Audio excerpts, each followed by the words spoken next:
Hey, good morning, everybody. It's Monday, May 20th, 2024, and I'm out here having some coffee on my patio and going through some of my jazz record collection. And I thought I'd make a couple videos. I'll probably put these on Instagram and my YouTube channel. I'm doing it not to get followers, not to get clicks, not to get watches, likes, thumbs up, things like that.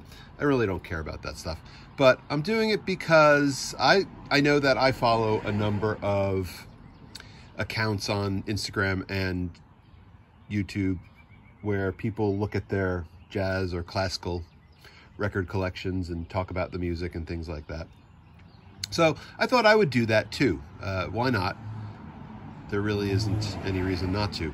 I'm not a jazz historian. I'm not a jazz critic. Not a journalist. I don't claim to be an expert on everything, but I love the music, and I think that's what it takes initially to kind of have an enthusiasm for something like this, right? So don't come at me with, oh, you don't know what you're talking about. How could you say that that record is blah, blah, blah, blah? Well, that's just my opinion. You can have yours, and that's okay. But let's dig in. I'll probably do a couple of these. So the first one is Lee Konitz and Harvard Square. This record's probably been reissued a number of times on a number of different labels. Lee Konitz, of course, great alto sax player. I think he played with a lot of West Coast kind of groups and musicians in the 50s and 60s. But this is a pretty good one. This is on Storyville, or Trio, which is, I guess, a subsidiary of Storyville, which probably went to somebody else. I don't know who.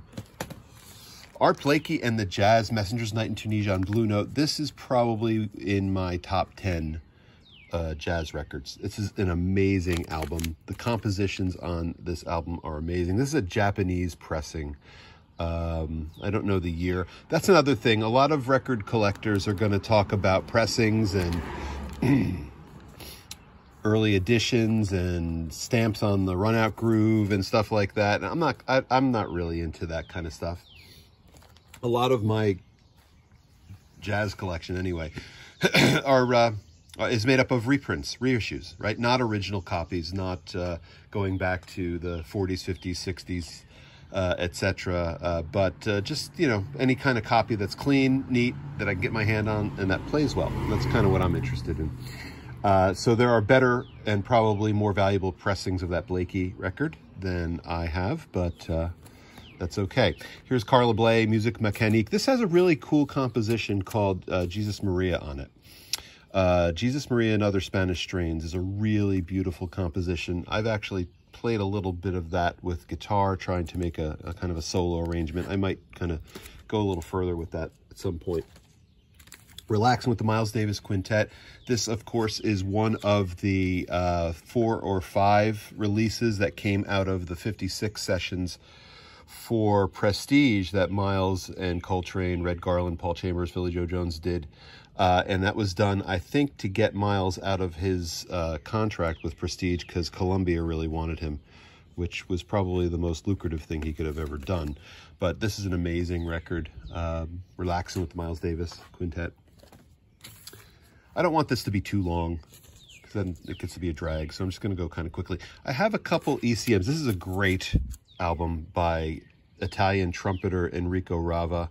Has John Abercrombie on guitar and Paul Danielson and John Christensen in the rhythm section. This is a really great record. If you have never heard of Enrico Rava and want a place to start, this would be a good one. Here's another ECM. It's funny, I keep a lot of my ECMs separate from my other jazz records, and probably because ECM to me is like its own genre, I think.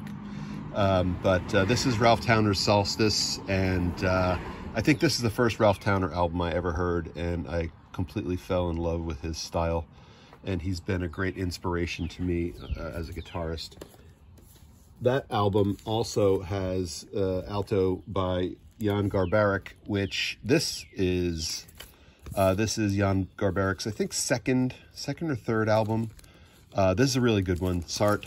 Great lineup on this one. A lot of the kind of European ECM artists, they kind of played on each other's records. So back in the early 70s, you know, you had Garbaric, you had Stenson, you had Terry Riptle, John Christensen, and Anderson. They all made records, and they all kind of played on each other's records. So when you're listening to a lot of European early ECMs from the early 70s, the lineups are very much interchangeable in a lot of ways. So you get a lot of music from a lot of the same people, which is cool. Here's a good example of that. This is Bobo Stenson's piano trio album from 1971. I don't think this has ever been released on CD, which is one of the reasons I've really hung on to it. Andrew Hill solo live at Montreux. Not much to say about this. Andrew Hill's always great. Thelonious Monk, this is a pretty revolutionary album. It's kind of interesting because you have Coleman Hawkins, who brings almost a very old, at the time, old sort of approach to tenor and soloing and things like that. And then you had Monk, who was always ahead of his time. So Monk's music, you know, using some more traditional musicians plus other people like, you know, Coltrane and Monk himself. Art Blakey had a foot in the old and the new all his whole career. So